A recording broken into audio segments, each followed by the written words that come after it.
मुल्क में आइंदा माह से पेट्रोलियम मसनूआत की कीमतों में कमी का इम्कान है। सरकारी ज़राए के मुताबिक पेट्रोल के नर्ख में 3.29 रुपये और डीजल में 3.13 रुपये फ़ी लीटर कमी का इम्कान है, जो आइंदा 15 रोज़ के लिए लागू होंगे।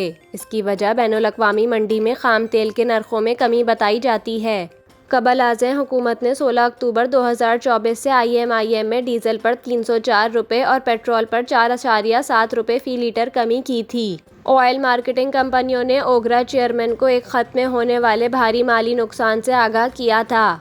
Oil companies advisory council OCAC का कहना है कि हुकूमत ने इस बार प्राइसिंग फार्मूले से इन्हिराफ करते हुए गुज़िश्ता 16 अक्टूबर से कीमतों को कम रखा।